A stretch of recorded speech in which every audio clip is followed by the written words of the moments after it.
Netcasts you love. From people you trust. This is Twit.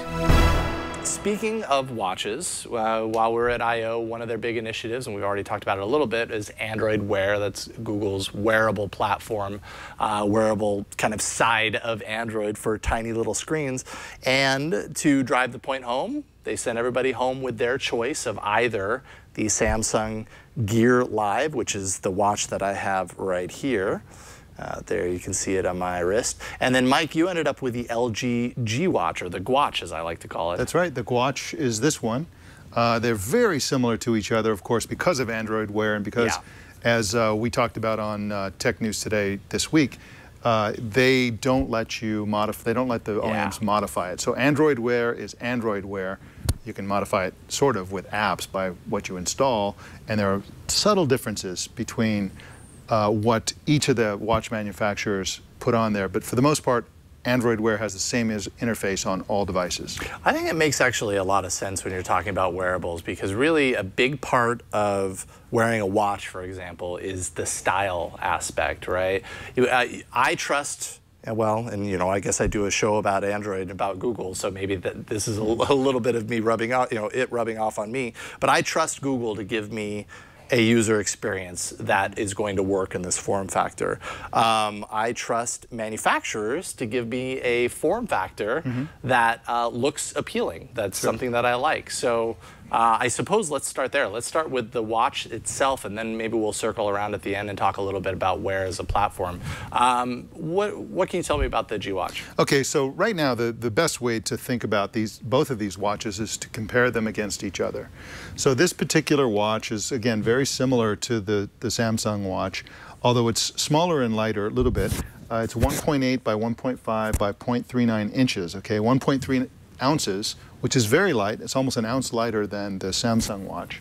It has a 9-axis sensor, so you notice that what happens is you see, if you look at this, if I put my hand over it, I put it to sleep, right? So you see how it's black and white, but if I put it down and then bring it back up, it lights up and it can accept commands when I say, "Okay, Google.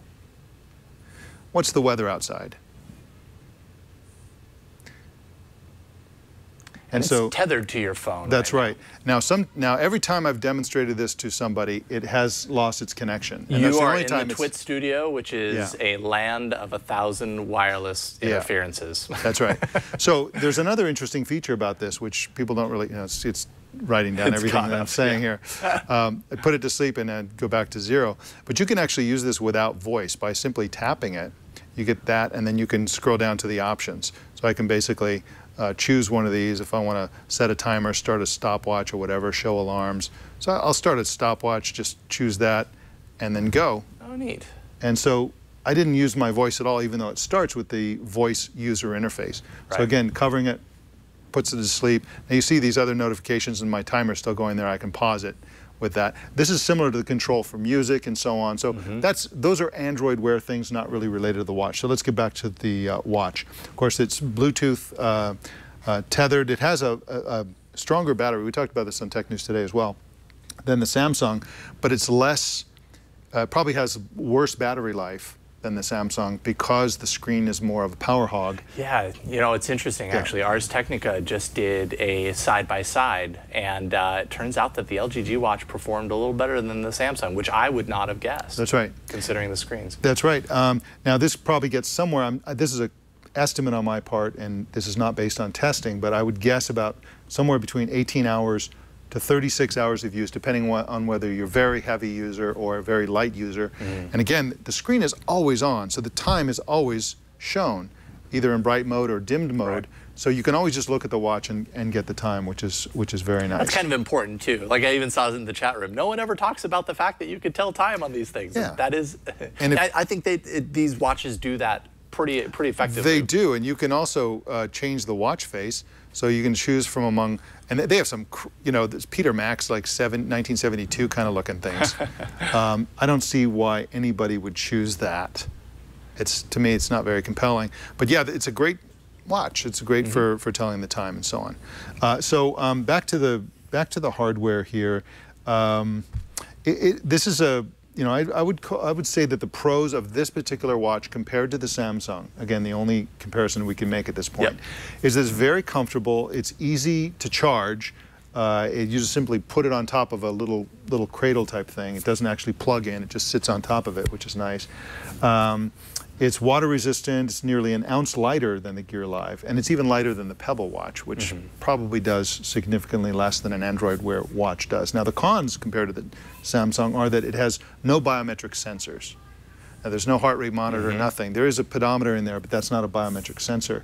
It has poor sunlight readability. I guess they both do. It's square rather than round. Some of the better ones are going to be round, I would guess. So-so battery life, lower screen resolution, and it's less vibrant. The screen is less vibrant than the Samsung. Sure. It doesn't look quite as good. And it costs $30 more. So this is $229. And so those are the pros and cons of this particular watch, the LG G Watch. Okay, I'll run through the Gear Live, and then we can kind of give our try, buy, don't buy. So this is the Samsung Gear Live. It looks like, you know, it looks a lot like their recent kind of incarnation of Galaxy Gear watches for the most part, but this, of course, is running Android Wear. It's 1.2 gigahertz quad-core Snapdragon 400, 1.63-inch 320 by 320 AMOLED display. So that actually means that when it's in low power mode, all it's doing is lighting up these pixels. It's not blocking out the dark pixels. So in essence, that should be better for your battery life. This is what the Moto X does with active notifications. 4 gigs of storage on board, although right now it's kind of hard to think about how you'd fill up 4 gigs, but I'm sure at some point that will be a reality. And of course, 300 milliamp hour battery, which is a whole 100 milliamp hours less than the LG G Watch. You can kind of see the design, right? Like it has the chrome edges, which I actually kind of like, although the design is a little chunky. You have to be okay with that. It actually works on my wrist. I would say that it feels super comfortable and not too overly large on my wrist. I don't feel like I'm wearing a weight when I'm wearing this, but I would imagine if you have smaller wrists, smaller hands, it might stick out just a little bit more. The one difference that this has over the G Watch is that it does have a hardware button. It has this little power button. I never use it, but if you want to turn it on from an off state, you can. You can also hold it down and it'll pull up your settings menu eventually. There we go. Oh, I just backed away from it, but there you have it.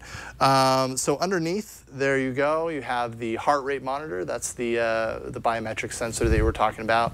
These contacts, of course, clip into a charger, and I completely spaced bringing the charger with me, and I wish I hadn't because it's one of my pain points here. It's really, like the G Watch I know has a magnetic snap to the charger. Those are pretty great. nice. Yeah. Those are really nice. This, you actually have to clip the plastic casing on into these little notches on the side around the back. And, you know, it's just one of those little things that is annoying over time. Every time you're trying to do it, it's sliding all over the back and you can't quite get it to latch. Screen, you know, pixel-wise, I think it's totally fine, sharp enough. You know, rarely are you ever this close. Okay, yeah. Wait a minute, which eye am I looking with? Rarely are you ever this close, so it doesn't matter if you can see the pixels as far as I'm concerned. And like you said, good saturation on this style of screen. Though, again, common complaint, not bright in daylight. When you get out in daylight and you try and turn on the screen and really read what, you know, see what you're looking at, it's really hard to tell. Battery for me lasted around 1.5 days. That's good or bad depending on how you look at it, right? Yeah. That's good if you're comparing it to your smartphone, which is just get me through a day of normal use or even heavy use, get me to the end of the day where I'm always going to charge it late at night anyways. So, and that's kind of me. That's bad if you compare it to some of the competition. The Pebble, in some cases, can go 3 to 4 days, and that's pretty impressive. Yeah. So if you're comparing it to those wearables, you're going to have a bad day. So that is the Gear Live. I'd say the pros, definitely the heart rate monitor, the biometric sensor on the back. Android Wear, of course, I think is an interesting platform for it to be on here, so that's good. It does have a replaceable band. And in fact, it snaps out with this interesting little lever system on this particular band, but it does replace with a normal strap, so that's good. So does the G Watch. Yep. And then cons, you got to have kind of a larger wrist to wear it. Battery charging, of course. Battery performance, depending on how you define it for a wearable, and hard to see in daylight. So if you, so that's both of the watches. If you had to give the LG G Watch a try, buy, don't buy, what would you give it? Well, I would give it a don't buy, simply because we have lots of information about the upcoming Moto 360 watch, and that just looks great. Yeah, it does. It's a round interface. The way the screen is presented, it doesn't look like there's a screen under glass. It's right on the surface, which is really beautiful. They are doing all kinds of magic stuff that they're not really talking that much about, but people who have tried it said it's just really beautiful to use. Yeah. It's even lighter than this watch somehow, even though it looks pretty. It's actually higher than the it is LGG. a little bit higher. But it's significantly lighter than this watch, and this watch is light. So that is kind of an interesting thing. So that's coming out near the end of summer, and that's not very far away. So I recommend Android Wear very highly. I would give Android Wear a buy, and I actually think this is a controversial statement, but I actually think Pebble is in trouble here. We don't know what Apple's going to come out with, but Android Wear is, I think, a shoe-in as a killer environment for one reason. And we've talked about this on Tech News Today, which is that it's Google Now on your wrist. Google Now is a super compelling platform. By Google Now, I mean not only Google Now, but also voice search and voice command, and also the preemptive notifications that come with Google Now. Add a bunch of really killer apps that app developers are going to create to that. And it's just a fantastic platform that is going to be very difficult to beat. The only company that I can think of that might get close to it is Apple, because they have Siri and they've been improving Siri recently. And so I think it's going to be the Google Now watch versus the Siri watch. I think that's, a year from now, that's going to be the battle. Yeah, that all makes perfect sense to me, and I completely agree. Android Wear just as a platform, I mean, it's super powerful with Google Now. Google Now, as far as the personal assistant, in air quotes, whatever you want to call it, that kind of technology is concerned, Google Now seems to kind of be winning it as far as effectiveness is concerned right now, and giving you what you want to see before you realize you want to see it. I know that firsthand. That's been the case with me, so I would absolutely agree with that. I also think it's very interesting that most apps are compatible with Wear and functional in certain ways without the developer having to really do anything, because what it's doing is it's pulling in notifications, right, from your device. So if a developer has already created an app with an actionable notification, so in other words, they've created an app that through the notification you can skip forward or back on a track or archive mail or whatever the case may be, those are going to surface on Android Wear as actions that you can do in the Android Wear interface. To a certain extent, it has to be said that, that if you create an app for Android Wear, you can do things directly from the notification. You can reply, you can do things like that. A random notification that has no awareness or was built long before Android Wear existed will show up, but you can't do as much with that. No. But it's still great to have it on your wrist, and I think it also needs to be said. There's so much to be said about Android Wear. It's just a fantastic interface. It's a fantastic platform generally. But one of the craziest things about it is that I've found that the voice recognition and also the performance of voice recognition is significantly better than any other place I've seen it. It's better than on my Moto X.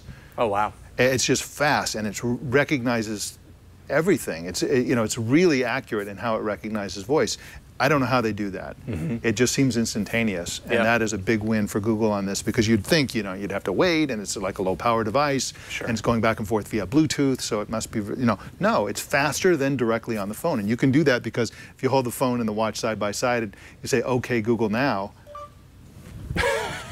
they both do it at the same time. Now, I've lost my connection because of the studio, but it's faster and it's more accurate. I don't know how they do it. Yeah, it's pretty impressive. One thing I will say as a downside of Android Wear, because it's so voice-enabled or touch-enabled to wake it up, like I have kids, right? And if I'm holding my kids, so many phantom touches. Because I'm just wearing my watch, but I can feel it kind of vibrating on my wrist, because either their clothes rubbed up against it and it registered as a touch, or their hands went down there. So I've found mail be archived without me wanting to do it, and so that can happen. But here's the other thing that can happen. If you hold up your watch, I'm going to launch both of them. Okay. Okay, Google. Yeah.